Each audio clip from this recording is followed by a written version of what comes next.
Hello and welcome guys. कैसे हो आप लोग? यस जी, वापस आ जाइए रेशियो चैप्टर में। आपको मैंने दो इलस्ट्रेशन घर पे ट्राई करने के लिए दिया था। बोला था गलत होगा परवाह मत करना, स्टार्ट करना, गलत करना, गंदा करना, कोशिश जरूर करना। याद है? तो चलिए, लेट्स ट्राई दिस आउट। क्या किया आपने वो देख लेते हैं। सॉल्यूशन। टोटल एसेट्स बोल रहा है डेट प्लस इक्विटी है। डेट बोल रहा है 60% ऑफ टोटल एसेट्स है। इक्विटी है 60 lakhs। फाइंड करना है डेट। तो बहुत इजी है। Total assets is equal to debt plus equity आप बोल रहे हैं, ठीक है। इक्विटी हम लोग का 60 lakhs। डेट है 60% ऑफ टोटल एसेट्स। अगर टोटल एसेट्स ये है तो 60% ऑफ या 0.6 इंटू टोटल एसेट्स ये है। लिख सकते हैं ना सिंपल इक्वेशन। तो टोटल एसेट्स को इस तरफ ले आए into 0.6 T A plus 60 is equal to 60 है। तो 0.4 total assets is equal to 60। तो टोटल एसेट्स कितना आ रहा है? 150।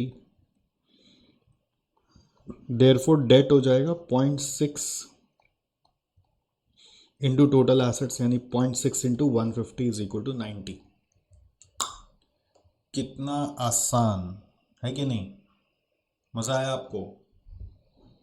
It was so so so so easy. Agreed?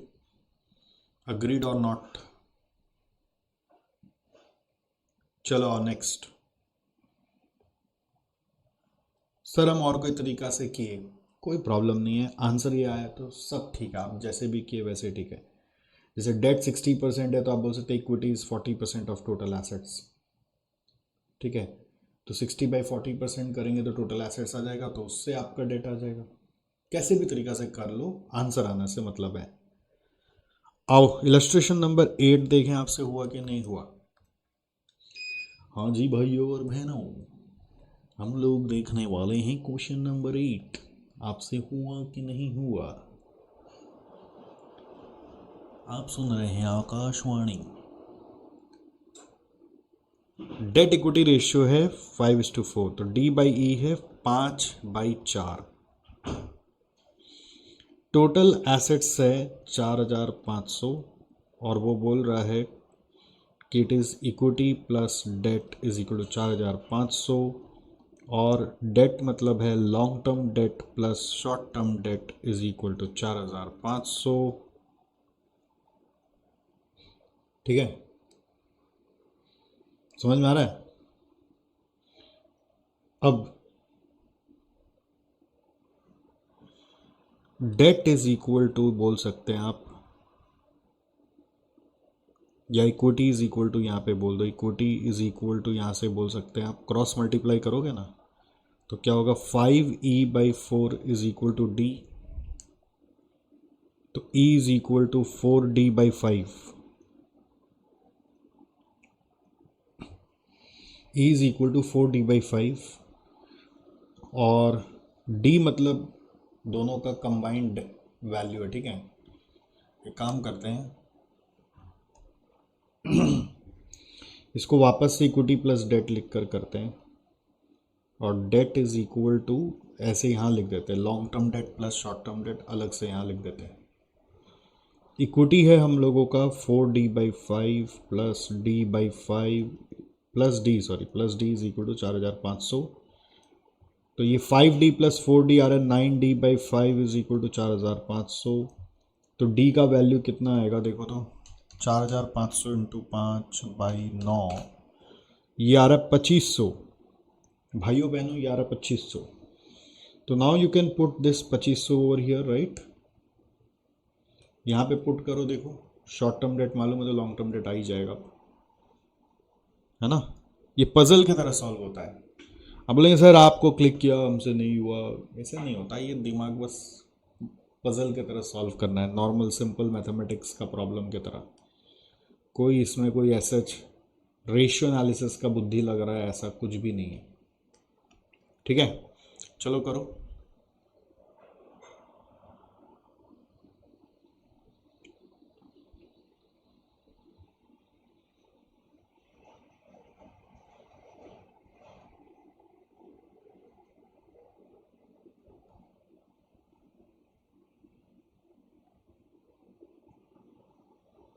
So from this we can write 2500 is equal to long term debt plus 600. So long term debt is equal to 1900.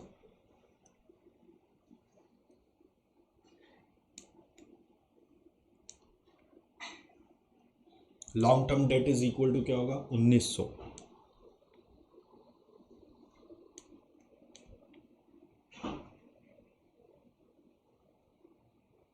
यहां तक सब ठीक है? यहां तक सब ठीक है? Is it all right? ये क्लियर है? अब पिछला दिन हम लोग क्या क्या रेशियोज पढ़ लिए थे वो सीख लो, एक बार फिर से गो थ्रू कर लो। हम लोग कैपिटल एम्प्लॉयड रेशियो या कैपिटल स्ट्रक्चर रेशियोज में long term solvency ratio, capital structure ratio पढ़ रहे थे। इसमें कैपिटल एम्प्लॉयड में डेट इक्विटी का ब्रेकअप था, तो debt by capital employed, equity by capital employed करके अपना डेट रेशियो इक्विटी रेशियो आया, फिर डेट इक्विटी रेशियो आया, याद है? फिर आपको समझाया मैंने कि टोटल एसेट्स से भी आप कर सकते हो debt by total assets, equity by total assets, equity by total assets को प्रॉपर्टी रेशियो बोलते हैं। फिर गियरिंग रेशियो समझाया, gearing ratio is the leverage effect which comes from debt and preference share capital divided by equity share holders fund. ठीक। फिर debt service coverage ratio समझाया, इसका एक और नाम है फिक्स चार्जेस कवरेज रेशियो। लिख लो fix charges coverage ratio, fix charges coverage ratio. आपका इंस्टीट्यूट में ऐसा नाम दिया हुआ है, मैंने नहीं दिया हुआ है। Fix charges coverage ratio is just the debt service coverage ratio. Fix charges coverage ratio is just the debt service coverage ratio. ठीक है, तो इसको लिख लो। फिर debt service is equal to, आपको बेसिकली रिपे करना है प्रिंसिपल और इंटरेस्ट ऑन टाइम, तो उसके लिए न्यूमरेटर उसी हिसाब से चुना जाता है कि ईबीआईटी से इंटरेस्ट जो चला गया और डिप्रिसिएशन से हम लोगों का समझ लो इंस्टॉलमेंट चला गया। फिर इंटरेस्ट कवरेज रेशियो समझाता है कि जस्ट ईबीआईटी से इंटरेस्ट पे कर देना है। फिर मैंने आपको fixed asset to long term fund और working capital to long term fund आपको समझाया था। ठीक है, ये हमारा था कितना नंबर, 6 नंबर तक, 6 नंबर तक। 7 नंबर में आओ, एक और कवरेज रेशियो है,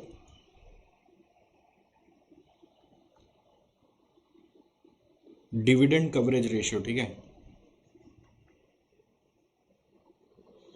मतलब एक्चुअली क्या ना, जो लोग लॉन्ग टर्म फंड देते हैं हम लोग को, वो ये सोचते हैं कि आप उनका जो सालाना पेमेंट है, जैसे डेट वाले लोग का इंटरेस्ट और प्रेफरेंस शेयर और इक्विटी शेयर वाले लोग का डिविडेंड, तो लोग सोचते हैं कि हमारा जो सालाना पेमेंट है वो आपके यहाँ पे कितना टाइम्स कवर हो रहा है, मतलब आप कितना उसको कमाने में सक्षम है। तो इसमें एक आता है प्रेफरेंस डिविडेंड कवरेज रेशियो, एक आता है प्रेफरेंस डिविडेंड कवरेज रेशियो, एक आता है preference dividend coverage ratio which is equal to you write PAT divided by preference dividend. ठीक है, दूसरा आता है, लिखो इक्विटी डिविडेंड कवरेज रेशियो,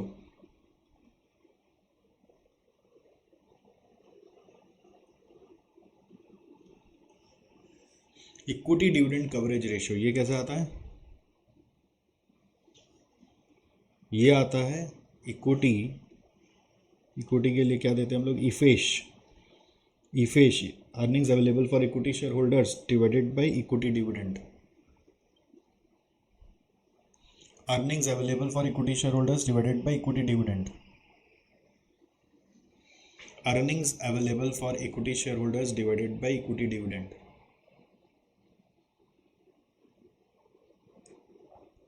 समझ गए?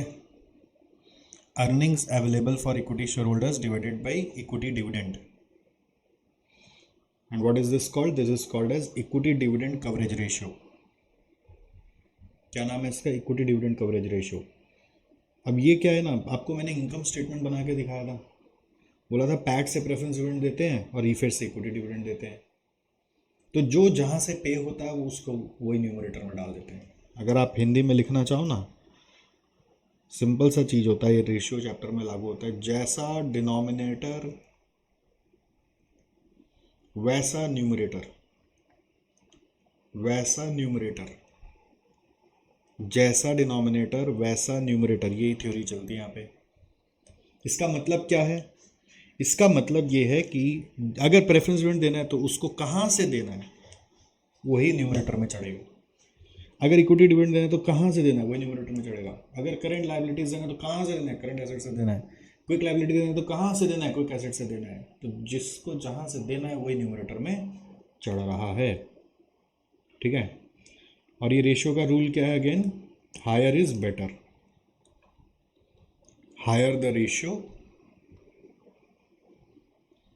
Better is for the long term solvency. जितना हाई हो उतना अच्छा। अब कितना हाई हो उसका मापदंड है फिर बाकी कंपनियों में क्या चल रहा है। हर जगह जहाँ पे मैं नॉर्म्स नहीं देता हूँ वहाँ पे बाकी कंपनी में क्या चल रहा है वो हम लोगों को फॉलो करना पड़ता है। ठीक है? बाकी कंपनी जिंदाबाद, बाकी कंपनी जिंदाबाद। समझे? अरे समझे कि नहीं? कोई हार्ड बात कर दिया क्या मैंने? अरे मेरा भाई मेरी बहन, क्या मैंने कोई बहुत हार्ड बात कर दिया? बहुत हार्ड हो गया? बहुत सिंपल बात किया है, एकदम आसान आसान बात किया, बच्चा बच्चा बात किया है। ठीक है? देखो ऐसे कोई दुनिया भर का रेशियो बन सकता है। पता है रियल वर्ल्ड में क्या होता है? अगेन, जैसा डेटा अवेलेबल होता है वैसे रेशियो फिर बनाते हैं। ठीक है? अगर आप रियल वर्ल्ड में कभी किसी कंपनी का बैलेंस शीट लेके बैठ जाएंगे तो आप देखेंगे उनका एनुअल रिपोर्ट आता है हर कंपनी का। उस एनुअल रिपोर्ट में ना रेशियोज निकाले हुए, बट अलग अलग फार्मूला से निकाले हुए हैं जो आपने यहाँ पे नहीं सीखा, तो वो भी अलाउड है। ऐसा नहीं कि रेशियो मतलब यही फार्मूला से ही हमेशा रेशियो निकालना है। You can find ratios from different different formulas as well. जिस तरह का इंफॉर्मेशन आपको अवेलेबल है आप उस तरह से रेशियो निकाल लो। बट अपनी पढ़ाई में हम लोगों को कुछ स्टेबिलिटी चाहिए। हम लोग है ना ऐसे अप एंड डाउन वाला पढ़ाई नहीं कर सकते। तो पढ़ाई के माध्यम से चलना है तो इसी सिस्टम से चलना पड़ेगा। But reality is quite twisted. ठीक है? रियलिटी में काफ़ी कुछ अलग भी होता है। तो जब रियल वर्ल्ड में जाओगे वहाँ पे रेशियो कुछ और तरीका से हो रहा है तो हल्ला नहीं करना, ये क्या हो रहा है, हम लोग क्लास में कुछ और पढ़ा है यहाँ तो कुछ और ही चल रहा है। तो हल्ला नहीं करना, चिल्ला चिल्ली मत करना, फ्रस्ट्रेट मत होना। क्या होगा उस समय? थोड़ा सा समझोगे कि वहाँ पे क्यों ऐसा रेशियो निकाल रहा है। समझे क्या? इसी तरह से एक और बन सकता है टोटल डिविडेंड कवरेज रेशियो। ये दोनों को मिला के टोटल डिविडेंड कवरेज रेशियो। तो टोटल डिविडेंड कवरेज रेशियो कैसे होता है? पैट होता है, ध्यान रखना, PAT by preference dividend plus equity dividend. Total dividend coverage ratio में it goes like this, PAT by preference dividend plus equity dividend. ठीक है? PAT by preference dividend plus equity dividend दोनों को जोड़ दिया जाता है नीचे में। बट प्रॉफिट दो बार नहीं किया जाता, प्रॉफिट एक ही बार रखा जाता है। ठीक है? I hope it is clear.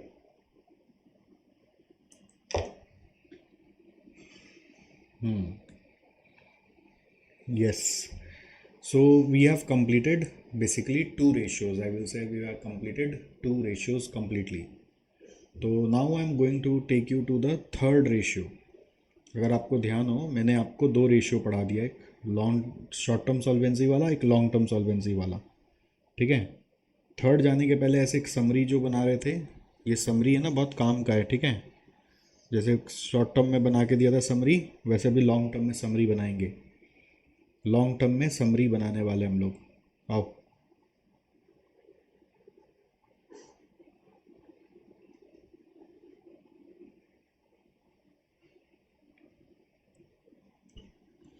Summary of long term solvency ratios. Summary of long-term solvency ratios. Summary of long-term solvency ratios.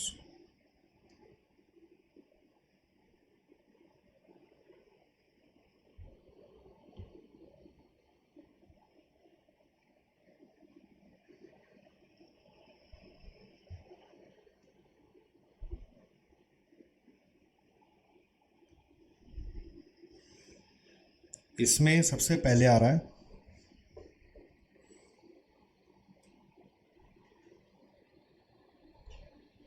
Capital employed के हिसाब से, फिर है टोटल एसेट्स के हिसाब से,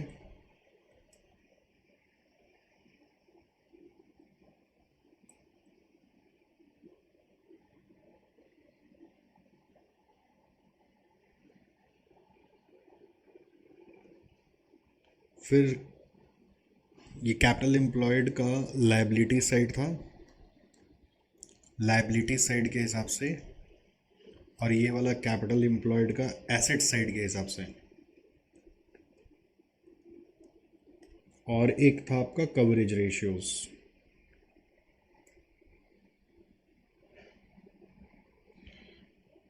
so capital employed liability side के हिसाब से क्या क्या था, जैसे लायबिलिटी साइड से कैपिटल एम्प्लॉयड का मतलब क्या, डेट प्लस इक्विटी है, ठीक है।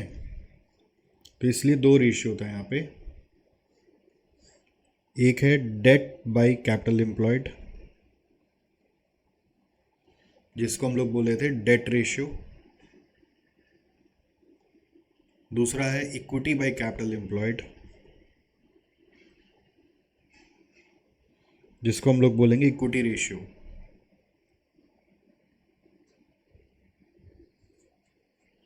ये सब बॉक्स में डाल दो।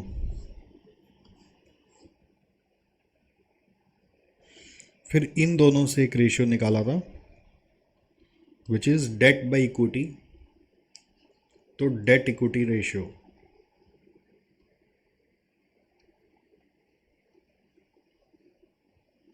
This is equal to debt by equity.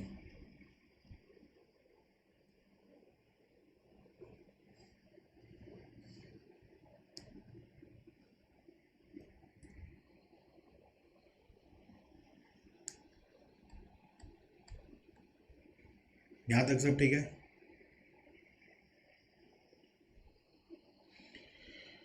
अब टोटल एसेट्स से जा रहे तो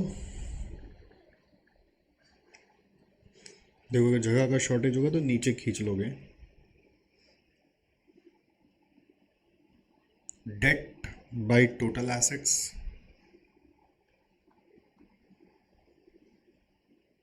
इक्विटी बाय टोटल एसेट्स।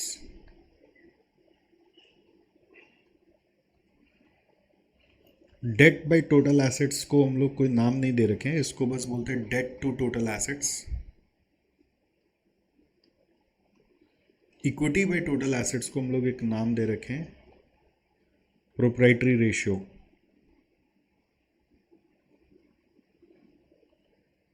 है कि नहीं?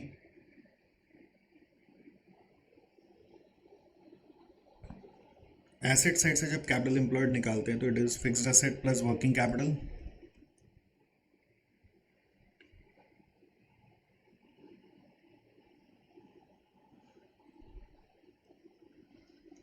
तो ये होगा fixed asset by capital employed और एक working capital by capital employed, जिसको हम लोग बुलाते हैं fixed asset to long term fund,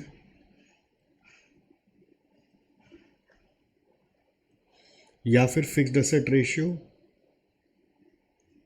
और इसको बुलाते हैं वर्किंग कैपिटल रेशियो।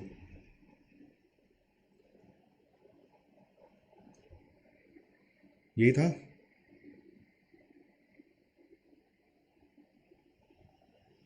अब कवरेज में आते तो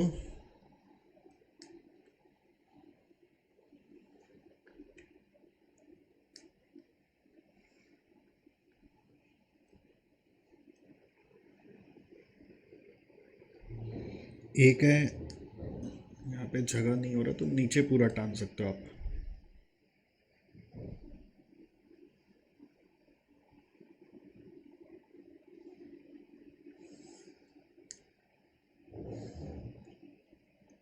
एक है डेट सर्विस कवरेज, दूसरा है इंटरेस्ट कवरेज,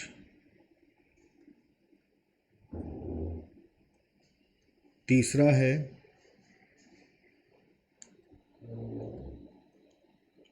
डिविडेंड कवरेज,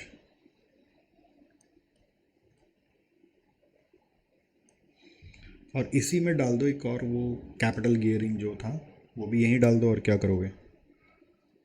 हालांकि वो कवरेज रेशो का पार्ट तो नहीं है। कैपिटल गियरिंग अब यहाँ पे कहाँ घुसाएं हम, अदर्स में जाना चाहिए, लास्ट में डाल दो कैपिटल गियरिंग।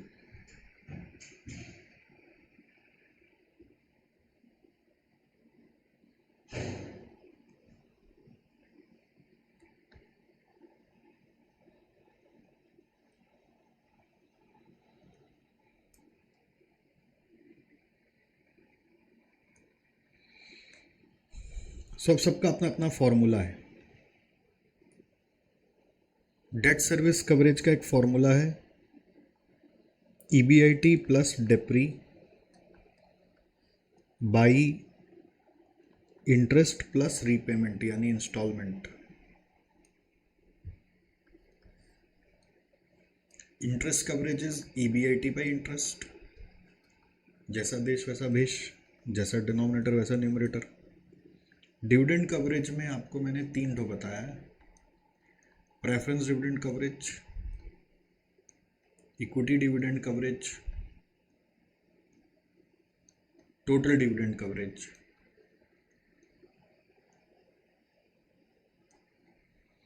सर ये चार्ट क्यों बनाना है, तभी रेशो सारा याद रहेगा, रेशो सारा याद रहेगा तभी सम्स कर पाओगे। अगर चार्ट नहीं बनाओगे तो याद नहीं रहेगा, मेमोरी से निकल जाएगा। Preference dividend coverage is PAT by preference dividend. Equity dividend coverage is EFACE by equity dividend. Total dividend coverage is PAT by total dividend.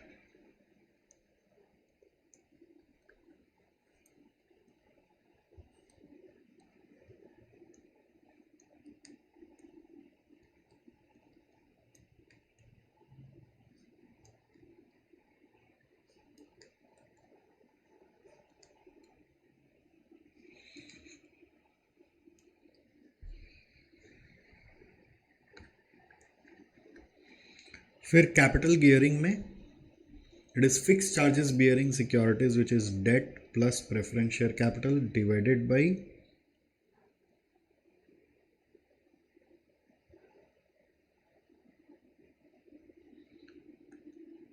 equity shareholders fund.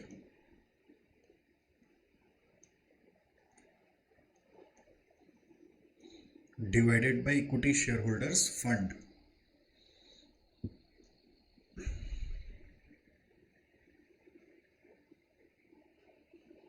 ठीक है।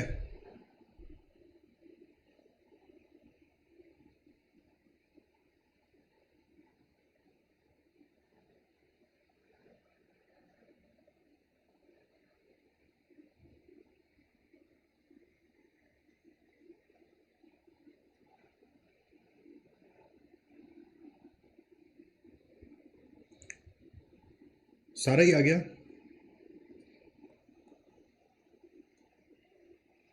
ऐसे बॉक्स बॉक्स में डाल दो सारा, हाँ, जो जो रेशियो है वो बॉक्स में डाल दो, जिससे कि ध्यान रहेगा कि रेशियो याद रखने का चीज़ है। इज इट ओके, हम आगे बढ़े।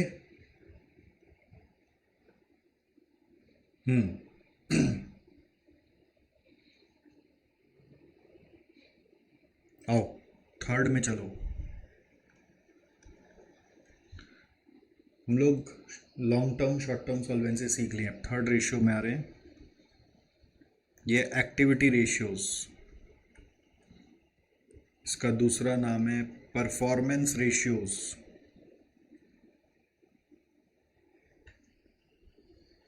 तीसरा नाम है टर्नओवर रेशियोज।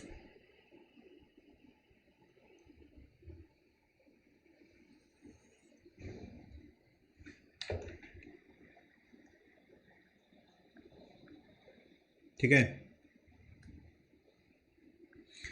यहां पे हम लोग क्या चेक करते हैं कि आपका रोज का जो काम धंधा है वो कैसा चल रहा है। हाँ, बोलते हैं ना ये बनिया भाषा, और कैसा चल रहा है। और बनिया आदमी क्या बोलेगा, चल रहा है, चल रहा है। इसके ऊपर कोई रैप सॉन्ग भी आ गया नहीं, कैसा चल रहा है, तो रैपर बोल रहा है चल रहा है भाई, कैसा चल रहा है भाई, चल रहा है भाई, कैसे चल रहा है भाई, चल रहा है भाई, बस चल रहा है, बस चल रहा है ना, बस चल रहा है। तो कैसा चल रहा है, क्या काम धंधा। अब काम धंधा मतलब लोग जब ये पूछते हैं, इसका मतलब क्या पूछते हैं, काम धंधा पूछते हैं मतलब कैसा क्या पूछते हैं, प्रॉफिट, टर्नओवर। प्रॉफिट टर्नओवर नहीं पूछ रहे, वो पूछ रहे हैं रोटेशन चल रहा है क्या। रोटेशन, इसका मतलब होता है रोटेशन, घूम रहा है क्या, आ रहा जा रहा है क्या, ग्राहक आ रहा है कि नहीं, माल बिक रहा है कि नहीं, माल नया आ रहा है कि नहीं, कैसा चल रहा है, बस चल रहा है, कैसा चल रहा है, बस चल रहा है ना। काम धंधा चल रहा है कि नहीं, तो उसका मतलब क्या होता है, रोटेशन कैसा है। काम धंधा चल रहा है कि नहीं, इसका मतलब क्या होता है, रोटेशन कैसा है, how is the rotation going on. तो ये रोटेशन शब्द का इंटरप्रिटेशन अलग अलग आइटम पे अलग अलग तरीके से देखा जाता है। रोटेशन शब्द का इंटरप्रिटेशन अलग अलग आइटम पे अलग अलग तरीके से देखा जाता है, वही हम आपको सिखाने हैं। ठीक है, तो सबसे पहले आप सोचो, आपका होता है टोटल एसेट्स। ठीक है, तो हम सोचते हैं जो टोटल एसेट्स हमने लगाए which is equal to fixed asset plus current asset. ठीक है, टोटल एसेट्स हमने एम्प्लॉय किए, उस टोटल एसेट्स से हम क्या फ़ायदा निकाल रहे हैं, हम क्या जनरेट करना चाहते हैं, टोटल एसेट्स सही से यूज़ हो रहा है कि नहीं हो रहा है, उसको पता करने के लिए, सही से यूज़ हो रहा है कि नहीं हो रहा है उसको पता करने के लिए हम लोग चेक करते हैं हमारा सेल्स या फिर कॉस्ट ऑफ गुड्स सोल्ड कितना हो रहा है। एक जनरल में ये समझ में आता है ना, जिस कंपनी में ज़्यादा एसेट्स है उस कंपनी में ज़्यादा सेल्स होना चाहिए। तो सेल्स और cost of goods sold, cost of goods sold basically क्या है, सेल्स, सेल्स जो है रेवेन्यू पे, उसमें से प्रॉफिट हटा दे तो कॉस्ट ऑफ गुड्स सोल्ड आ गया। तो ये जिसका बड़ा है उसका एसेट्स बड़ा होना चाहिए। तो हम लोग क्या देखते हैं, इन दोनों का रेशियो कैसा चल रहा है। अगर ये रेशियो हायर चल रहा है मतलब आप अपना एसेट से ज़्यादा यूटिलाइजेशन कर पा रहे हैं, एसेट का उपयोग बेटर कर पा रहे हैं। ठीक है, ये एकदम इजी कॉन्सेप्ट था, समझ में आया होगा आपको। हम्म, सर ये भी लिख लेगा, ये सब आप जो लिखाते कैसा चल रहा है, काम धंधा रोटेशन सब लिख लिया करो। क्यों, क्योंकि बार बार वीडियो नहीं देखना पड़ेगा, ये देखोगे आपको मेरा पूरा कहानी याद आ जाएगा। सर बोले थे कैसा चल रहा है, गाना गाए थे, बस चल रहा है। अब आप जब भी कोई भी रेडियो में गाना सुनोगे ना, ये वाला अगर नहीं सुना है तो सुन लो आज जाके, कैसा चल रहा है, बस चल रहा है, कैसा चल रहा है, बस चल रहा है, मस्त गाना बनाया है। ठीक है, मेरे को ज़्यादा याद नहीं रहता गाना, बट थोड़ा थोड़ा एक दो लाइन याद रहता है, वही आपको सुना देता हूँ। तो अब आप जब जब ये गाना सुनोगे आपको याद आएगा, वाह भाई एक्टिविटी रेशियो याद आ रहा है मेरे को। तो सेल्स और cost of goods sold bye total assets, मतलब समझने का कोशिश करना, हम चाहते हैं कि हमारे एसेट्स का बेस्ट यूज़ हो, और हमारे को लगता है कि बेस्ट यूज़ मतलब सेल्स ज़्यादा हो रहा है तो एसेट का बेस्ट यूज़ हो रहा है। क्या समझे, आप चाहो तो हिंदी में इसको लिख सकते हो। अगर एसेट्स का बेस्ट यूज हो रहा है तो सेल्स ज़्यादा होना चाहिए। बस यही हमारा कॉन्सेप्ट है। अगर हम सेल कर पा रहे हैं तो एसेट का यूज़ कर पा रहे हैं। तो अब इसी इसी का नाम दे देंगे। इसका नाम है टोटल एसेट टर्नओवर रेशियो। क्या नाम है? Total asset turnover ratio. अच्छा, टर्नओवर मतलब ठीक से यूज़ हो रहा है। यहाँ पे वर्ड टर्नओवर मतलब सेल्स मत सोचना। ऐसे अकाउंट्स में सेल्स मतलब टर्नओवर है, हमारे यहाँ पे भी सेल्स मतलब टर्नओवर है, बट अभी के लिए टर्नओवर मतलब समझना यूज़ कैसा हो रहा है। समझ गए? वर्ड टर्नओवर मतलब सेल्स मत खाली समझना, टर्नओवर मतलब यूज़ कैसा हो रहा है, रोटेशन कैसा हो रहा है। अब इसमें से मैं क्या करूँगा, दो पार्ट निकालूंगा। ये टोटल एसेट टर्नओवर रेशियो आ गया ना आपका। अब इसमें से मैं दो पार्ट निकालूंगा, एक फिक्स्ड एसेट टर्नओवर रेशियो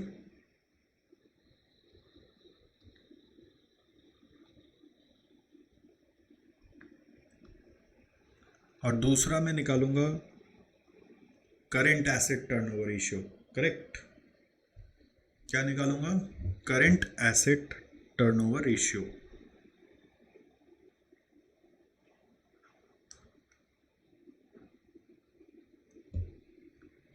एक है फिक्स्ड एसेट टर्नओवर रेशियो, दूसरा क्या है? Current asset turnover ratio.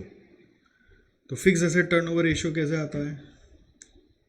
Same concept, sales या फिर cost of goods sold bye fixed asset. हो गया। करंट एसेट टर्नओवर रेशियो कैसे आता है? सेल्स और cost of goods sold by current asset. Same चीज, अलग से स्ट्रगल करने का दरकार ही नहीं है। It's just the same thing. Higher is better. जितना ज़्यादा हो रहा है उतना बेहतर यूज़ हो रहा है, हम यही समझ रहे हैं। ओके। अब इसी तरीके से ये टोटल एसेट के हिसाब से मैंने समझाया आपको, ठीक है। टोटल एसेट को दो पार्ट में किया। अगर आप बोलेंगे तो ये एक नंबर हेडिंग दे देते, टोटल एसेट बेस्ड। हेडिंग दे दिया टोटल एसेट बेस्ड, ठीक है। अब दूसरा एक और हेडिंग दे रहे हैं, net assets based.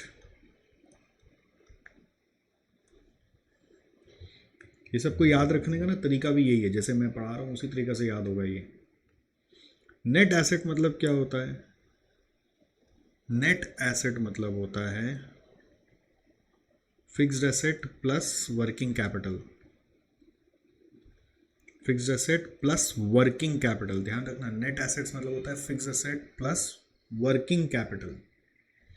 Net assets का मतलब है fixed assets plus working capital, ठीक। तो इससे क्या समझ में आ रहा है आपको? एक हो सकता है नेट एसेट ठीक से यूटिलाइज हो रहा है कि नहीं, तो उसी तरीके से नेट एसेट का यूटिलाइजेशन के लिए sales oblique cost of goods sold by net assets. अच्छा, नेट एसेट का दूसरा नाम कैपिटल एम्प्लॉयड भी है, तो दिस ऑल्सो इक्वल टू और कैपिटल एम्प्लॉयड। तो ये एक रेशियो बन गया ना। इस रेशियो का क्या नाम होगा? नेट एसेट टर्नओवर रेशियो और कैपिटल टर्नओवर रेशियो।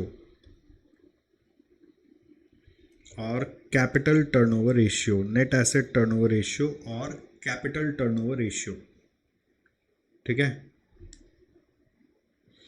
अब इसमें से दो पार्ट, वापस से वही है, फिक्स्ड एसेट टर्नओवर रेशियो जो हम लोग ऑलरेडी कर चुके हैं वो सेम है, नो चेंज। और एक आएगा वर्किंग कैपिटल टर्नओवर रेशियो।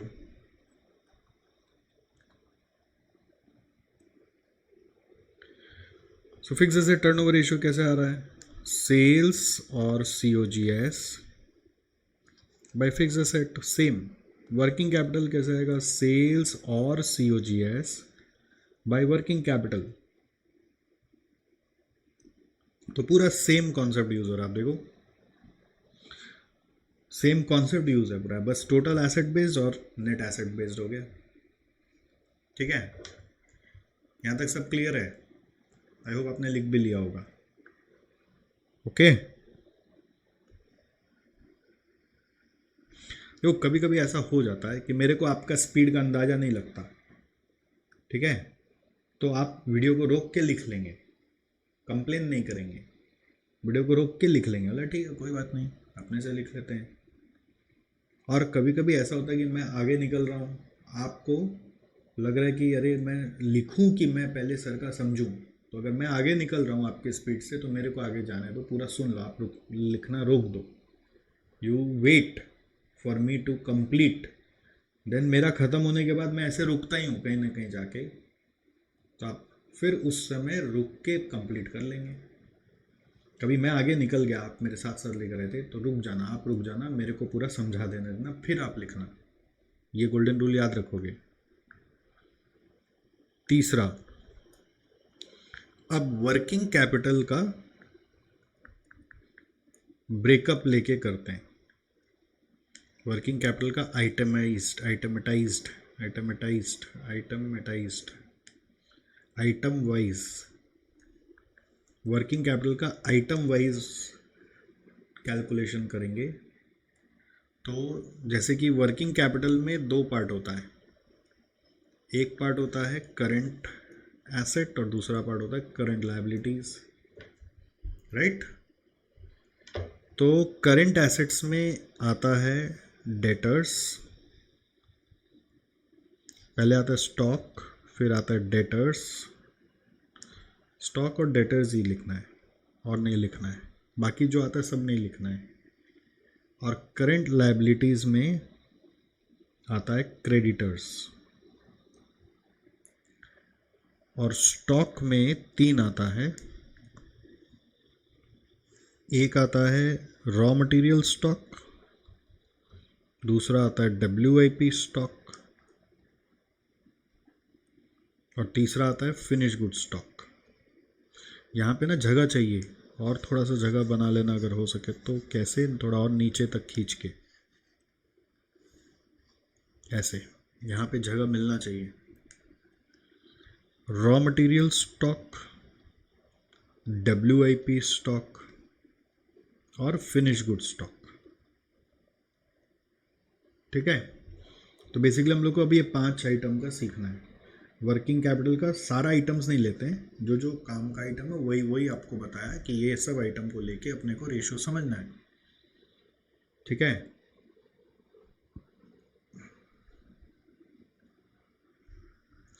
सो सबका यूटिलाइजेशन अच्छा हो रहा है कि नहीं ये समझना है हम लोगों को। मतलब अच्छा, वर्किंग कैपिटल का यूटिलाइजेशन अच्छा हो रहा है कि नहीं वो यहाँ पे कवर हो गया, ओके। अब करंट एसेट में आ जाते हैं raw material stock. Raw material stock का यूटिलाइजेशन अच्छे से हो रहा है कि नहीं, इसका पता कैसे चलता है। अब जरूरी नहीं है हर जगह सेल्स COGS होगा, हर जगह जैसा देश वैसा भेष है, जैसा डिनोमिनेटर है वैसा न्यूमरेटर है। तो यहाँ पे रॉ मटेरियल स्टॉक का यूटिलाइजेशन अच्छे से हो रहा है कि नहीं हो रहा है, उसके ऊपर बात कर रहे हैं। यहाँ पर रॉ मटेरियल स्टॉक मतलब होता है, ध्यान रखना, कितना स्टॉक अपने पास है। अब क्या होता है ना, कंपनीज में स्टॉक का अमाउंट बढ़ते घटते रहता है, हर रोज सेम नहीं होता। Every day stock amount fluctuate करता है, फिक्स एसेट अमाउंट फ्लक्चुएट नहीं करता, वर्किंग कैपिटल उतना फ्लक्चुएट नहीं करता, बट रॉ मटेरियल स्टॉक बहुत फ्रीक्वेंटली हर कंपनी में टंग डंग डंग डंग डंग डंग ऊपर नीचे होते रहता है। तो इसलिए हमने वो सोचा कि ये तो अब फ्लक्चुएट होता है, तो एक काम करो, एवरेज स्टॉक ले लो। क्या करो, एवरेज कर लो। एवरेज कैसे आएगा, opening value plus closing value by 2। तो वो एवरेज रॉ मटेरियल स्टॉक अच्छे से यूटिलाइज हो रहा है कि नहीं हो रहा है, वो हम चेक करने जा रहे हैं। तो उसके लिए हम लोग चेक करते हैं कि वो मटेरियल जो हम लोग ला के रखे हैं वो कंज्यूम हो रहा है कि नहीं हो रहा है। क्या बोलेंगे, raw material consumed divided by average raw material stock. Raw material consumed divided by average raw material stock. Raw material consumed divided by average raw material stock, raw material consumed divided by average raw material stock, क्या बोलोगे? Raw material consumed divided by average raw material stock. ठीक है, क्या होता है यहाँ पर? Raw material consumed word आ जाता है। मतलब हम क्या सोचते हैं, अगर मटेरियल पड़ा हुआ अगर खप गया, कंज्यूम हो गया, तो ठीक से यूज़ हो गया। मटेरियल से हम ये नहीं उम्मीद कर सकते कि मैं मटेरियल तुम सेल्स कितने का लाएगा। मटेरियल का ये काम वो नहीं है। मटेरियल का काम है बस कंज्यूम हो जाना, यूज़ हो जाना, कम से कम बेकार नहीं जाना, सड़ के नहीं जाना, फेंका नहीं जाना।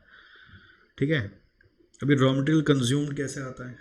रॉ मटेरियल कंज्यूम्ड आता है ओपनिंग स्टॉक रॉ मटेरियल का, opening raw material plus purchases minus closing stock, closing raw material. ये आप लोग अकाउंट्स में भी सीख के आए होते हैं। दूसरा, एवरेज स्टॉक कैसे आता है? Average stock raw material stock कैसे आता है? ये आता है opening raw material plus closing raw material stock divided by 2। इस तरह से आता है average raw material stock. Average raw material stock कैसे आता है? Opening raw material plus closing raw material divided by 2। Raw material consume कैसे आता है? Opening raw material plus purchases minus closing raw material.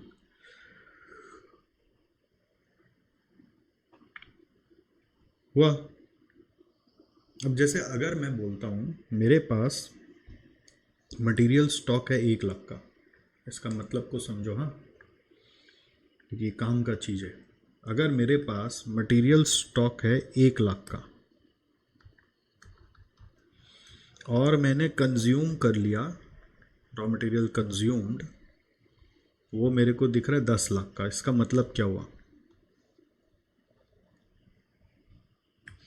इसका मतलब क्या हुआ? ये दोनों से एक कैलकुलेशन किए जिसका नाम है रॉ मटेरियल स्टॉक और रॉ मटेरियल कंज्यूम्ड, ये अमाउंट आ गया। ठीक है, आई होप आपने यहाँ तक लिख लिया है। और मैं एक एग्जांपल डिस्कस कर रहा हूँ कि स्टॉक यदि 1 लाख का है और कंज्यूम्ड यदि 10 लाख का है, इसका मतलब क्या हुआ? इसका मतलब है हमारे पास एट एनी टाइम अपने स्टोर्स में मटेरियल रहता है 1 लाख का। अपने पास स्टॉक में 1 लाख का मटेरियल कभी भी आओगे तो मिल जाएगा, अंदाज में बोला जा रहा है क्योंकि ये एवरेज है, एवरेज है। तो कंज्यूम 10 लाख का कैसे कर लिए? कंज्यूम 10 लाख का कैसे कर लिए? ठीक है, तो धंधा कैसे चलता है ना, धंधा चलता है रोटेशन में। तो क्या हुआ होगा, आज हमारे पास रॉ मटेरियल स्टॉक 1 लाख का है, तो हम कंज्यूम तो ऑफ कोर्स 1 ही लाख का कर सकते हैं एट ए टाइम, है ना, क्योंकि 1 लाख का स्टॉक है तो 1 लाख ही कंज्यूम हो सकता है। तो कंज्यूम 10 लाख कैसे दिया हुआ है? तो ये 10 लाख का एक पीरियड होता है, मान लो साल में 10 लाख का हुआ है। ठीक है, अब 1 लाख अगर आपके पास है तो जैसे ही ये ख़त्म होगा आप तो नया मंगा लोगे ना। आप तो क्या करोगे, तुरंत तुरंत सप्लायर से नया मंगा लोगे। कंज्यूम होते ही क्या करोगे, परचेज करोगे, है ना। और अगर आपका कंजम्पशन टोटल 10 लाख का हो गया है, इसका मतलब है आपने ऐसा काम 10 बार किया है, 10 टाइम्स पर ईयर आपने किया है। इसका मतलब 10 बार परचेज किया है। तो बार बार आदमी कंज्यूम कर ले रहा है और परचेज करने जा रहा है, तो क्रेडिटर जिससे आप लेने जा रहे हो वो क्या समझेगा, इसका धंधा अच्छा चल रहा है ना। कैसा चल रहा है? अच्छा चल रहा है, बस चल रहा है, बस चल रहा है नहीं बोलने का, अच्छा चल रहा है। कैसा चल रहा है? अच्छा चल रहा है। तो सप्लायर क्या सोचेगा, भाई अरे ये तो बार बार लेने आता है, भाई अच्छा काम कर रहा है, तो जो लेके जाता है फेंकता तो नहीं होगा, कंज्यूम कर लेता होगा, कुछ तो बना के बेच ही रहा होगा। तो इससे फील आता है, जितना ज़्यादा रोटेशन होता है ना उतना अच्छा फील आता है कि वाह धंधा अच्छा चल रहा है। ठीक है, ये धंधा चल रहा है कि नहीं, इसका कॉन्सेप्ट यहाँ पर है। तो हम लोग ये भी जानना चाहते हैं कि अगर साल में 10 बार घूम रहा है, तो मतलब साल में 10 बार ये स्टॉक खाली होके कंज्यूम में चल जा रहा है, तो साल में 360 डेज होता है, तो एक बार पूरा स्टॉक ख़त्म होने में कितना टाइम लगेगा, एक बार स्टॉक को ख़त्म होने में कितना टाइम लगेगा। 360 डेज इन ईयर मानोगे तो 10 बार से डिवाइड करोगे तो 36 डेज आएगा। तो हम बोलते हैं एक बार ख़त्म होने में 36 डेज लगेगा। ठीक है, टाइम फॉर वन रोटेशन बोलो या फिर वन साइकिल ऑफ कंजम्पशन बोलो, तो दैट विल बी 360 डेज। एक साल का अगर मान ले डिवाइडेड बाय 10 टाइम है तो 36 आ रहा है, 36 डेज। क्या आ रहा है? 36 days. Time for one rotation is 36 days. Time for one rotation is 36 days. तो ये जो वर्किंग हमने किया इसका नाम है raw material stock turnover ratio. क्या नाम है? Turnover ratio. टर्नओवर रेशियो में जरूरी नहीं है ऊपर में टर्नओवर ही आएगा, पर ऊपर में सब में सेल्स सीओजी सारा था, बट यहाँ पे सिर्फ मटेरियल कंज्यूम्ड है। ठीक है, और इसके साथ एक और वर्किंग होती है, वो होती है रॉ मटेरियल होल्डिंग पीरियड, जिसको अपने बोलते हैं कितना समय में एक रोटेशन हुआ, और एक नाम है इसका raw material stock velocity. Stock velocity. और ये कैसे आ रहा है? ये आ रहा है कितना दिन में एक रोटेशन होगा। तो ये वीक्स में, मंथ्स में कैसे भी निकाला जा सकता है। अगर डेज में ले रहे तो 360 ले लिया, 52 वीक्स ले लिया, या 12 मंथ्स ले लिया, जैसा भी डिटेल्स ईयरली का क्वेश्चन में हिंट दे रहा हो। डिवाइडेड बाय आप कर दोगे एक बार साल में कितना बार टर्नओवर हुआ है, raw material stock turnover divided by क्या करोगे? रॉ मटेरियल स्टॉक टर्नओवर से डिवाइड करोगे, जो ऊपर में आया, ऊपर में जो टर्नओवर रेशियो आया उसी से डिवाइड करना है। स्टॉक टर्नओवर रेशियो ऊपर में जो आया उसी टर्नओवर रेशियो से डिवाइड करना है। ऊपर में जो आया उसी टर्नओवर रेशियो से अपने को डिवाइड करना है। समझ में आया आपको कॉन्सेप्ट? सर इसको भी ड्रॉ कर ले, कर लो, इसको भी ड्रॉ कर लो, ये एक बस एग्जाम्पल है। ठीक है, समझने के लिए डेटा लेके समझाया कि 1 लाख का स्टॉक है, 10 लाख कंज्यूम हो गया। कैसे हुआ? 1 लाख का स्टॉक है तो 10 लाख कंज्यूम कैसे हो सकता है? तो हो सकता है रोटेशन कर करके। समझ गए?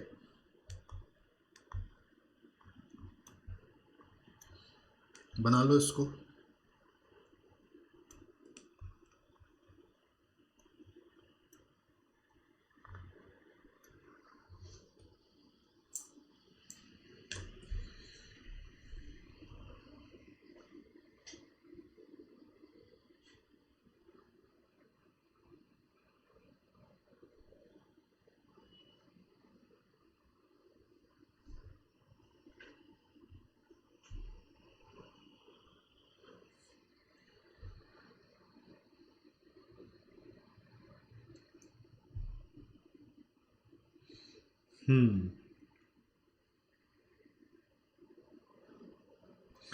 आई होप आपने बना लिया। आगे बढ़ रहा हूँ मैं। हाँ, थोड़ा मैं ना नॉर्मली जो स्पीड होती है उससे जल्दी आगे बढ़ जाता हूँ। पता नहीं ऐसा ही हूँ मैं ऐसा क्यों हूँ, मैं ऐसा क्यों हूँ, ऐसा ही हूँ मैं। क्योंकि आप लोग के पास हमारा कंट्रोल बटन है ना, आप दबा दो वेट बटन, पॉज बटन, तो वो रुक जाएगा और आप फिर कंप्लीट कर लेना। बट मैं नॉर्मली पता नहीं थोड़ा सा जल्दी आगे बढ़ जाता हूँ इन जनरल। खैर, अब इसी तरीके से ना बाकी दोनों का भी होता है, बट बाकी दोनों में जैसे WIP स्टॉक टर्नओवर रेशियो जब देखते हैं तो उधर में रॉ मटेरियल कंज्यूम नहीं देखते। तो WIP स्टॉक के लिए ये देखते हैं कि कॉस्ट ऑफ प्रोडक्शन कितना आ रहा है, प्रोडक्शन जो करे उसका कॉस्ट क्या आ रहा है। अगर वो कॉस्ट बढ़ रहा है मतलब WIP आगे बढ़ रहा है। अगर कॉस्ट ऑफ प्रोडक्शन बढ़ते जा रहा है इसका मतलब WIP में जो स्टॉक है वो कहीं ना कहीं ख़त्म हो रहा है ना, तभी तो प्रोडक्शन होते जा रहा है। WIP वाला कहाँ जाएगा? मटेरियल कंज्यूम होने जाएगा, WIP वाला प्रोडक्शन में जाएगा।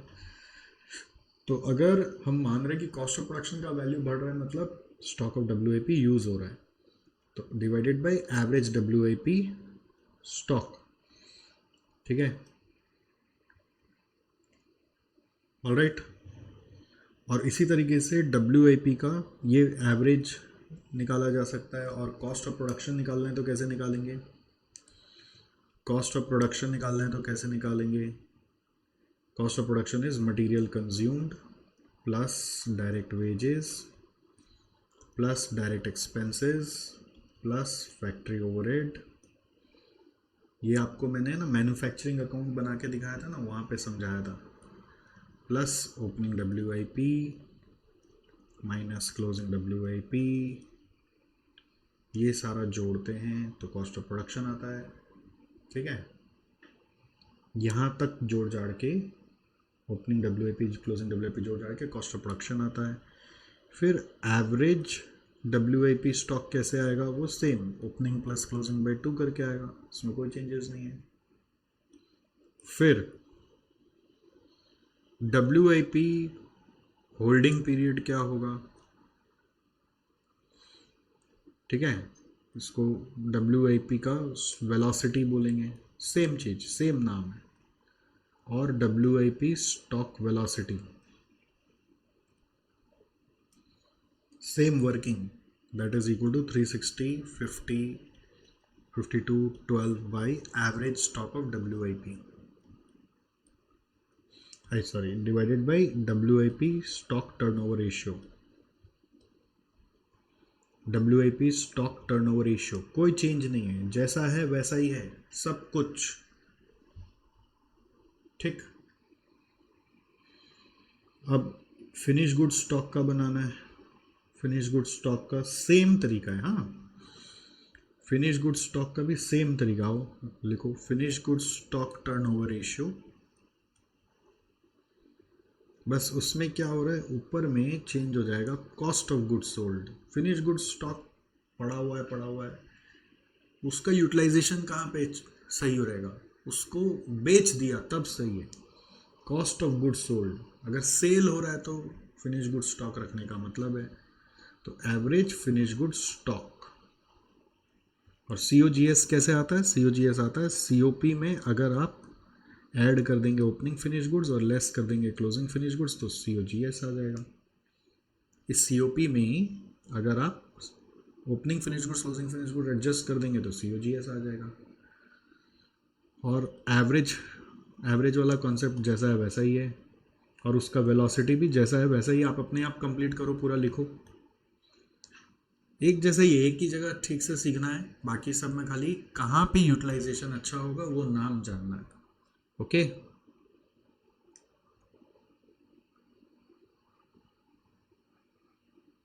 करो करो करो करो करो, अरे करो करो करो करो करो करो, अरे करो करो।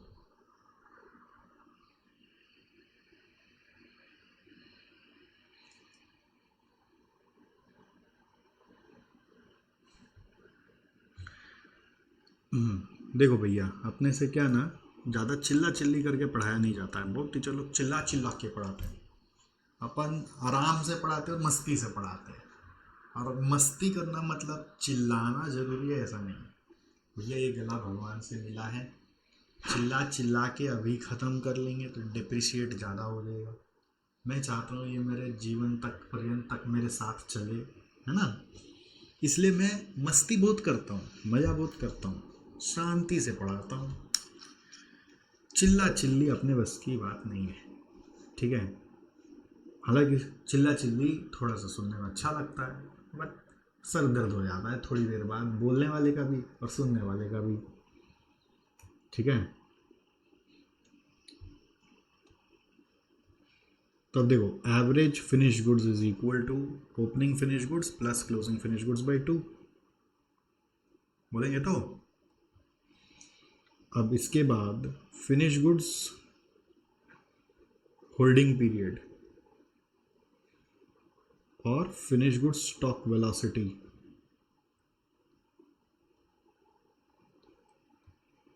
Same 360 52 12 by finish goods stock turnover ratio, it's just the same. बस आपको ये ध्यान रखना है कि किसका यूटिलाइजेशन किधर है। जैसे मटेरियल का यूटिलाइजेशन कंज्यूम्ड में है, मटेरियल है, हम सोचते हैं अगर कंज्यूम हो गया शांति, WIP अगर प्रोडक्शन हो गया तो शांति, फिनिश गुड्स अगर बिक गया तो शांति, ठीक है, ऐसा सिलसिला चल रहा है। आई होप यहाँ तक आपको सब समझ में आया।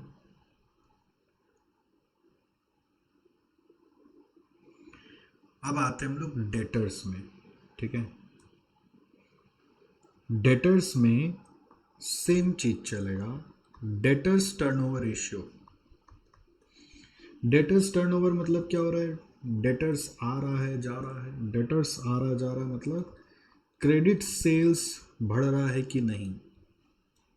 क्रेडिट सेल्स बढ़ रहा है तो डेटर्स का रहने का मतलब है डिवाइडेड बाय एवरेज डेटर्स। ठीक है, क्रेडिट सेल्स क्वेश्चन में बताएगा कि कितना पोर्शन ऑफ सेल्स क्रेडिट में होता है, और एवरेज डेटर्स कैसे आता है, opening plus closing by 2। But average में ध्यान रखना बिल्स रिसीवेबल भी ले लेंगे। ठीक है, opening debtors plus bills receivable या and bills receivables plus closing debtors and bills receivable by 2 करना है। अगर क्वेश्चन में बिल्स रिसीवेबल दिया हुआ है तो वो भी आपको डेटर्स के साथ ही अटैच करना है। और डेटर्स टर्नओवर के बाद डेटर्स का वेलोसिटी का मतलब है डेटर्स कितना समय में रुपया दे देता है। डेटर्स कलेक्शन पीरियड बोलते हैं हम लोग। अगर नॉर्मली सिस्टम क्या होता है, आज एक डेटर हम लोगों के पास आया तो वो फिर से आएगा, तो फिर से आएगा तो हम लोग मानते हैं कि सेकेंड टाइम वो पेमेंट लेके आएगा। डेटर मतलब क्या हुआ, हमने उसको क्रेडिट सेल किया। डेटर टर्नओवर मतलब वो हम लोगों के पास फिर से आ रहा है कि नहीं। टर्नओवर मतलब वो फिर से आ रखा है, क्रेडिट सेल्स कर रहा है कि नहीं, फिर से आके क्रेडिट सेल्स पे गुड्स लेके जा रहा है कि नहीं। अगर आ रहा है तो हम लोग अज्यूम करते हैं कि नेक्स्ट टाइम जब भी आएगा पुराना का पेमेंट लेके आएगा, ये अजम्पशन है हम लोग का। ठीक है, लिखने का दरकार नहीं है, ये इम्प्लाइड चीज़ है कि डेटर जब दोबारा आएगा तो पेमेंट लेके आएगा। तो अगर मान लो क्रेडिट सेल्स 10 लाख है, डेटर्स 1 लाख है, तो 10 बार सेल हो गया, साल में 10 बार वो आ गया, तो 10 बार आ गया मतलब कितना कितना दिन में आता है, 360/10 करेंगे तो 36 डेज में आता है। तो हर 36 डेज में हम ये अज्यूम कर लेते हैं कि वो हमारा पुराना वाला का पेमेंट लेके आएगा, नेक्स्ट टाइम जब भी आएगा पुराना वाला का पेमेंट लेके आएगा। ये अजम्पशन है हम लोगों का। उस लॉजिक से यहाँ पे कलेक्शन पीरियड निकल रहा है 360, 52 और 12 बाई डेटर्स टर्नओवर रेशियो। ठीक है, आप हिंदी में लिखना चाहो तो यहाँ पे लिख सकते हो कि डेटर्स जब दोबारा आता है तो अज्यूम करें कि अपना पुराना वाला का पेमेंट लेकर आता है। और इसी तरह से क्रेडिटर्स होगा, क्रेडिटर्स में क्रेडिटर्स टर्नओवर रेशियो आएगा। क्रेडिटर्स टर्नओवर रेशियो में क्या होगा, क्रेडिट परचेजेस हो रहा है कि नहीं।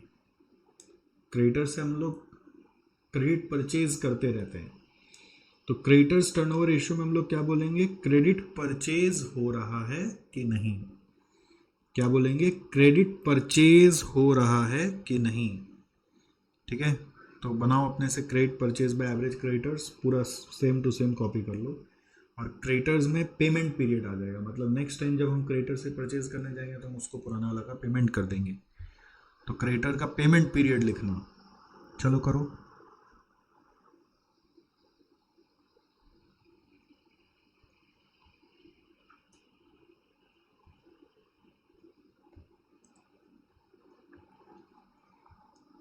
क्रेडिट परचेजेस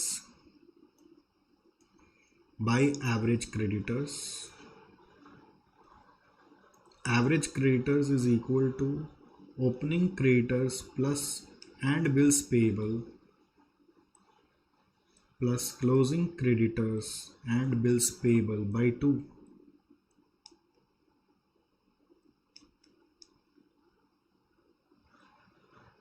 फिर आ रहा है क्रेडिटर्स पेमेंट पीरियड।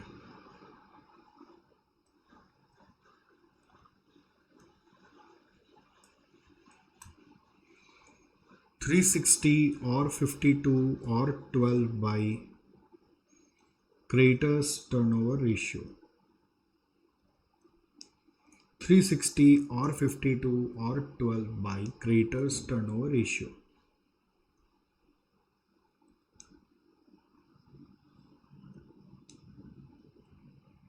ठीक है,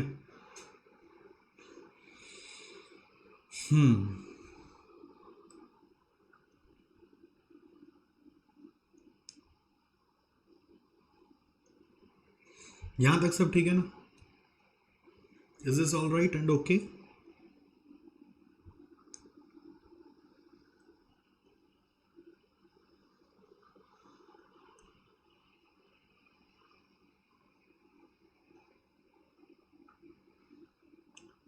बहुत सारा हो गया ऐसा कुछ नहीं है, घबराने का कोई बात ही नहीं है, बहुत इजी है ये। 1 2 3, ये एक बार देख लेता है कोई भी बच्चा, दोबारा देखने का जरूरत नहीं पड़ता है।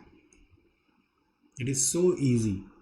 ये एक बार आज देख लिया, आप दोबारा कभी लाइफ में नहीं देखोगे तो भी आप कर लोगे। बस इतना ब्यूटीफुली हमने आपको समझाया है, ठीक है? अब आपको एक बार रिवाइज करना है इस तरीके से कि मटेरियल का जो स्टॉक है उसका यूटिलाइजेशन के लिए हम क्या देखेंगे। यूटिलाइजेशन का बेस क्या है, मान लो कैसे पता चलेगा कि मटेरियल स्टॉक अच्छे से यूज़ हो रहा है कि नहीं हो रहा है, फ़ायदा हो रहा है कि नहीं स्टॉक रखने का। जैसे होता है ना आप चार्टर्ड बन गए मान लीजिए, और किसी कंपनी में गए और देखा वहाँ पे इतना स्टॉक रखा हुआ है, तो आप क्या बोलें इसका क्या फ़ायदा, इसका क्या फ़ायदा। एक चार्टर्ड को ना हम लोग, आप लोग ऑडिट सब्जेक्ट में पढ़ोगे, बहुत मज़ा आता है ऑडिट पढ़ने में।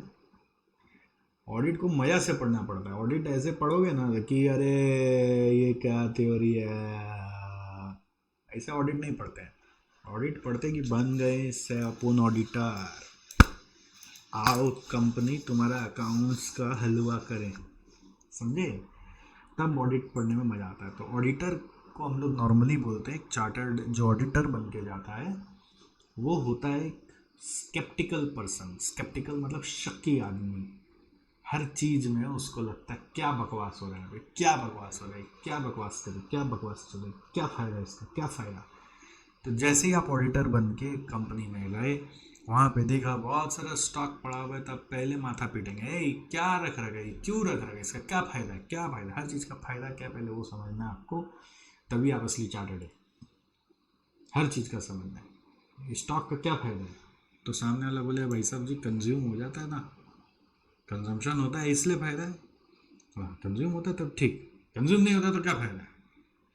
इस तरह से WAP स्टॉक थोड़ा घूमते घूमते देखा फैक्ट्री में जाके, WAP स्टॉक, तो WAP स्टॉक क्या फ़ायदा है भाई, क्या फ़ायदा है। WAP स्टॉक का फ़ायदा ये कि भाई प्रोडक्शन होता है ना, अच्छा प्रोडक्शन होता है तब ठीक ठीक, okay okay, good good good, very good. फिर गोडाउन में गए, थोड़ा आगे गए, फिनिश गुड स्टॉक दिख रहा है, अरे फिनिश गुड स्टॉक इसको रखने का क्या फ़ायदा, क्या फ़ायदा, क्या फ़ायदा। अरे भाई साहब सेल होता है ना, सेल हो जाता है ना, अच्छा कॉस्ट ऑफ गुड्स सोल्ड दिखाओ तो सेल होता है, तो भाई ठीक है, वो good good good good, very good very good very good. फिर देखा बुक्स में आके डेटर्स का बैलेंस पड़ा हुआ है, डेटर्स का क्या फायदा, क्या फायदा, क्या फायदा, ये क्यों रखा हुआ है, क्यों रखा हुआ है इसको, क्या फायदा, क्या फायदा। फायदा ये कि क्रेडिट सेल्स होता है ना, और क्रेडिटर्स अगर रखा हुआ बुक्स में तो क्या फायदा, क्या फायदा, क्या फायदा है। तो फायदा है भाई क्रेडिट परचेज करते हैं ना, इसलिए क्रेडिटर्स रखा हुआ है बुक्स में, क्रेडिट परचेज होते रहता है तब इसका फायदा, नहीं होता तो इसका फायदा नहीं। समझ में आया? तो ये आपको अलग अलग याद रखना है। अगर यही टोटल एसेट्स का बात हो रहा है, टोटल एसेट, इतना सारा एसेट क्यों रख रखा है भाई, क्या फ़ायदा, क्या फ़ायदा है। अरे भाई साहब इतना सेल्स रेवेन्यू होता है ना, और सेल्स रेवेन्यू होता है तो ठीक ठीक ठीक ठीक, okay okay, carry on. Fix asset इतना सारा रखा हुआ, क्या फ़ायदा है इसका, फिक्स एसेट का क्या फ़ायदा है, क्या फ़ायदा इतना फिक्स एसेट का। तो फ़ायदा कैसे नहीं है, सेल्स और कॉस्ट ऑफ गुड्स सोल्ड होता है ना, हाँ सेल्स होता है तब ठीक ठीक ठीक ठीक ठीक। सब चीज़ का फ़ायदा समझना है अगर, ठीक है। यूटिलाइजेशन बेस फॉर परफॉर्मेंस, तो आपको हर एक आइटम का आइटम वाइज इम्पोर्टेंस समझते हुए उसका बेस चुनना है कि कहाँ पे जाके हम चेक करेंगे कि किस में कितना फ़ायदा छुपा हुआ है, ठीक है। चलो लिखो ये पूरा, raw material stock, WAP stock, finish good stock, debtors, creditors, total assets, fixed assets.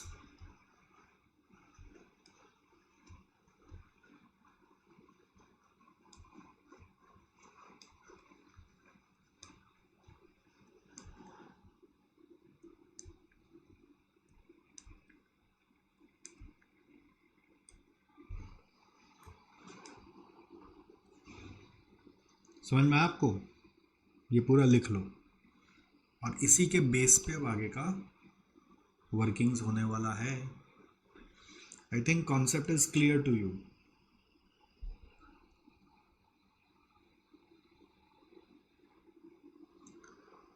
तो बस ऐसा ही है ना, फिनिश गुड स्टॉक अच्छे से यूज हो रहा है कि नहीं कैसे पता चलेगा? फिनिश गुड स्टॉक अच्छे से यूज हो रहा है कि नहीं वो COGS से पता चलेगा। ओके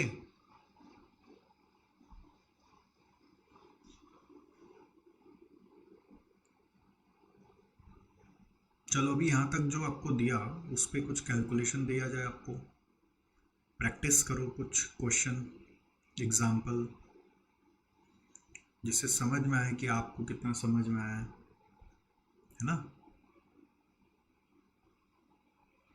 चलिए मैं एग्जाम्पल देता हूँ आपको।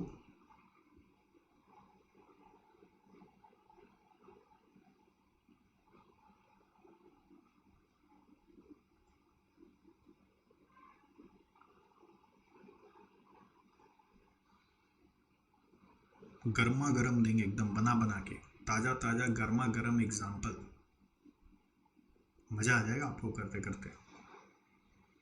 ठीक है, बेसिकली क्या है वो सब एग्जाम्पल आपके मेन कैलकुलेशन का पार्ट बनेगा, और ये सब एक तरह से ऑब्जेक्टिव क्वेश्चन जैसा है। अच्छा, रेशियो में इंटरप्रिटेशन हमेशा याद रखना, ये जितना भी रेशियो है, higher the turnover ratios better is for the organisation.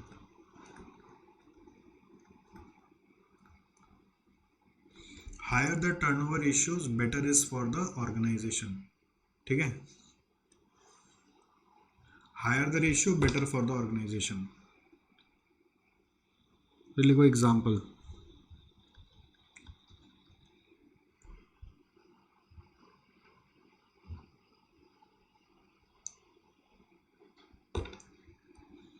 Opening stock of finish goods दिया हुआ है 50,000, closing stock of finish goods दिया हुआ है 70,000, सेल्स दिया हुआ है 8 लाख, GP मार्जिन दिया हुआ है 33.33% ऑन कॉस्ट।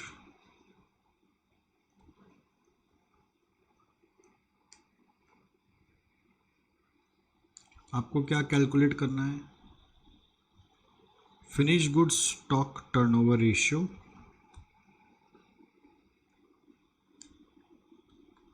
और फिनिश गुड्स स्टॉक वेलोसिटी।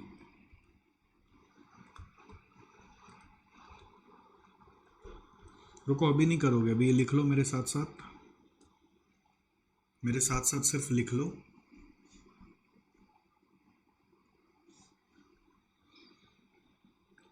आधा पेज का जगह छोड़ो,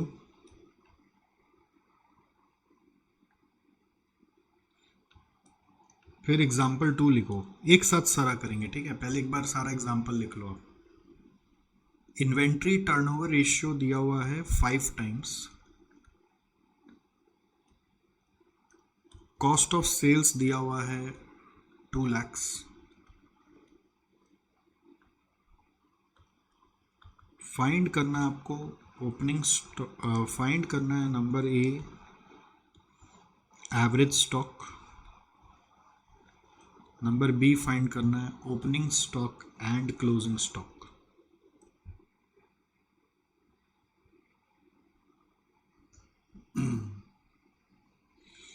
जगह छोड़ो,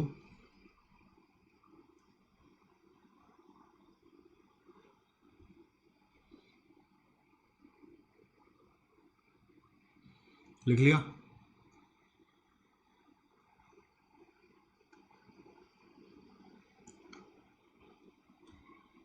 एग्जाम्पल 3 लिखो। ओपनिंग रॉ मटेरियल है 40,000, raw material purchased during the year 1,90,000, closing raw material है 30,000, फाइंड करना है raw material stock turnover ratio और raw material holding period.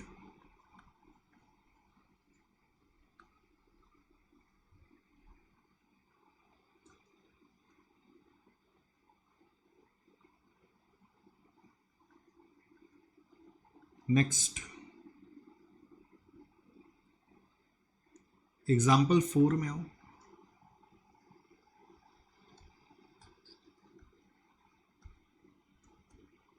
Opening balance of debtors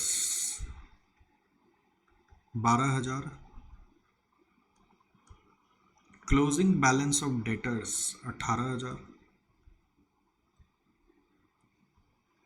sales 5,00,000 40% in cash,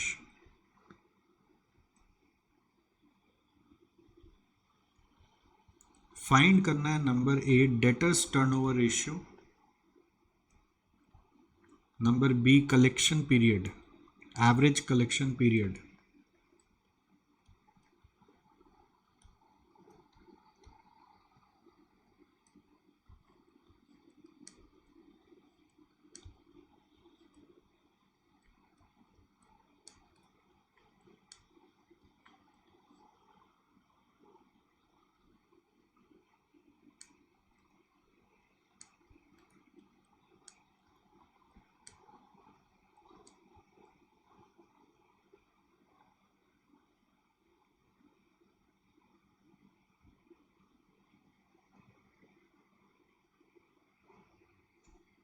okay.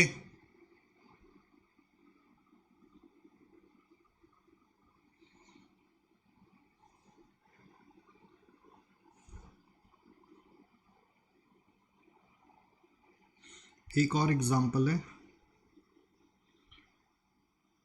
ये सब 5 ratio का 5 example बना के दे रहा हूं आपको।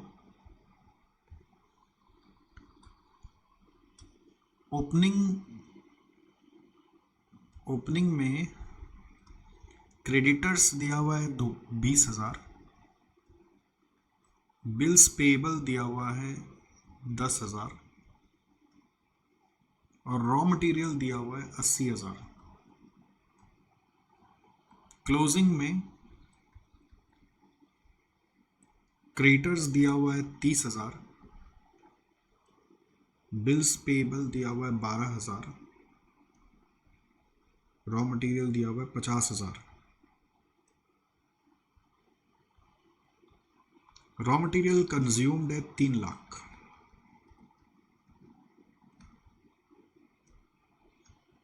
फाइंड करना है आपको number A creditors turnover ratio और number B average payment period.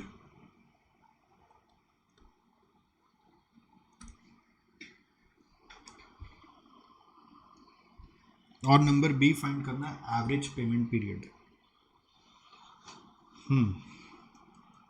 लिख लो।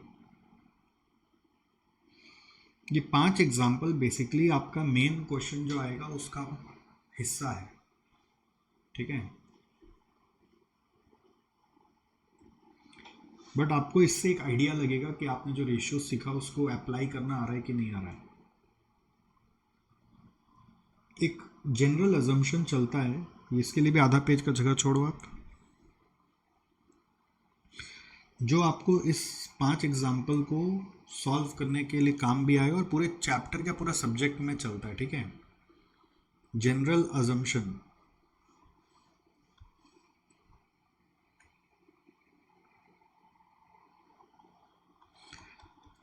पहला अजम्पशन चलता है कि अगर कभी भी, ध्यान रखना, कोई भी कंपनी एग्जिस्टिंग कंपनी है, पुराना कंपनी है, तो उसके यहाँ पर ओपनिंग स्टॉक और क्लोजिंग स्टॉक इक्वल माना जा सकता है इफ नथिंग इज मेंशन्ड। हम मान सकते हैं कि उसका जितना ओपनिंग स्टॉक है उतना क्लोजिंग स्टॉक है, अगर क्वेश्चन में कुछ बोले नहीं तो। बोल दिया तो जो बोल दिया वही सही है। अगर न्यू कंपनी है तो आप मानोगे कि उसका ओपनिंग स्टॉक नील है। कब मानोगे? अगर कुछ बोला नहीं है तो।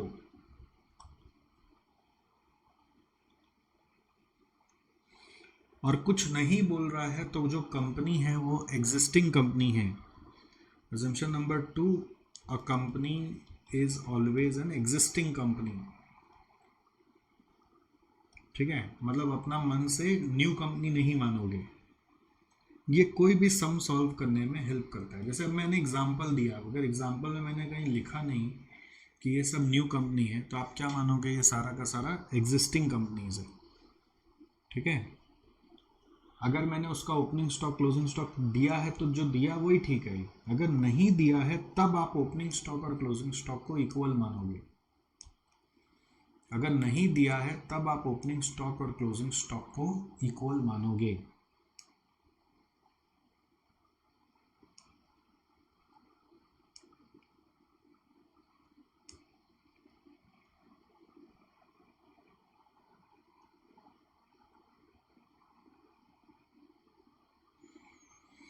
General assumption is clear.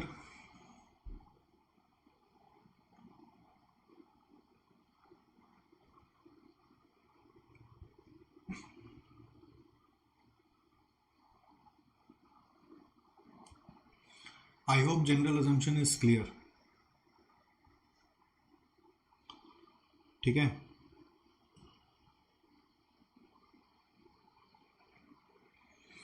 तीसरा, जो भी सेल्स दिया हुआ है,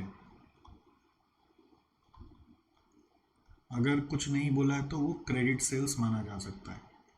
ये सब कब यूज करना है, कुछ नहीं बोला है तब। कब यूज होगा ये बात, जब क्वेश्चन में कुछ नहीं बोला है तब। If nothing is mentioned then, ध्यान रखना, if nothing is mentioned then we have to use given sales as credit sales. कुछ नहीं बोला है तो जो सीओपी है, जो सीओजीएस है वही कॉस्ट ऑफ सेल्स है। अच्छा, सीओजीएस और कॉस्ट ऑफ सेल्स में फ़र्क क्या होता है? सीओजीएस में सेलिंग ओवरहेड जोड़ते हैं, सेलिंग एंड डिस्ट्रीब्यूशन ओवरहेड जोड़ते हैं, तब कॉस्ट ऑफ सेल्स आता है। ठीक है, ये बेसिक्स का पार्ट है, ये आप लोग कॉस्ट अकाउंटिंग में सीखते हो। बट अगर कुछ नहीं दिया हो सेलिंग ओवरहेड के बारे में तो जो सीओजीएस है वही सीओएस है। If nothing is mentioned then mentioned about selling and distribution overhead, अगर सेलिंग एंड डिस्ट्रीब्यूशन ओवरहेड के बारे में कुछ नहीं बोला तो you can assume COGS is equal to COS।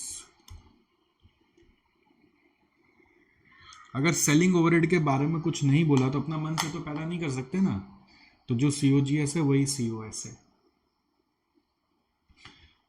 देखो, ये जनरल अजम्पशन मैंने इसलिए बताया क्योंकि ये कोई भी सम में ना आपको फंसा देता है, कोई चीज़ इन्फॉर्मेशन गड़बड़ करके। इनफैक्ट मैंने अपने ऊपर के एग्जाम्पल में भी ऐसा एक दो में किया है, और अभी आपको नहीं एहसास होगा, जब आप सॉल्व करेंगे तब आपको एहसास होगा। और मैं चाहता हूँ कि अब आप ये अजम्पशन को पढ़ें और SGG करें। SGG मतलब समझ गए ना, स्टार्ट गलत गंदा, पेंसिल से करें, जिससे कि गड़बड़ हुआ हो तो मिटा के फिर कर पाएँ। ठीक है, ये आपने जगह छोड़ा है। अब ये 5 एग्जाम्पल मेरे हेल्प के बिना आपको बैठ के ट्राई करना है, खटना है, और अभी का अभी करना है, फिर क्लास ख़त्म करना है। मैं अभी चला जाऊंगा, मेरे तरफ से क्लास ख़त्म हो गई है। अगला क्लास जब मैं आऊँगा तब मैं ये करूँगा, बट आप अभी करके उठेंगे। ठीक है, और थोड़ा सा माथा लगाइए, ये नहीं सुनना चाहते कि हमसे हुआ नहीं। ठीक है, ये नहीं सुनना चाहते कि हमसे हुआ नहीं, जो हुआ गलत हुआ तो भी हुआ मेरे नज़र में। अच्छा, एक और चीज़ ये तो आपको पता होना चाहिए, बट फिर भी मैं बता दे रहा हूँ कि जीपी अगर मान लो sales minus GP is equal to cost होता है, या सेल्स, हाँ चलो, sales minus cost is equal to profit अगर होता है, जिसको आप जीपी बोलते हैं मान लीजिए, तो अगर जीपी आपको बोल रहा है जीपी परसेंट अगर 20% ऑन कॉस्ट है, इसका मतलब क्या हुआ? तो जिसके ऊपर परसेंट दिया हुआ उसको 100 मानते हैं, तो जीपी 20 है तो सेलिंग प्राइस सेल्स 120 रहा होगा। जिसके ऊपर परसेंट दिया ना उसको 100 मानते हैं, लेट कॉस्ट बी 100। तो देयरफॉर इससे जीपी परसेंटेज ऑन सेल्स अगर आपको निकालना है तो वो कैसे निकलेगा? दैट विल बी 20, जो जीपी आया अभी 20 बाई सेल्स आया 120, 20 by 120 that is 1/6 equal to 16.67%।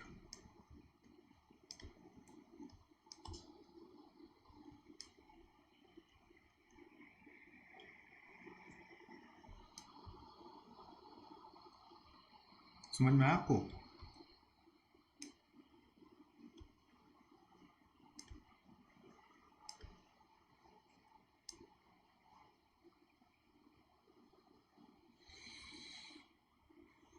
अगर जीपी 20 की जगह 25% ऑन कॉस्ट दिया होगा तो कैसे करेंगे?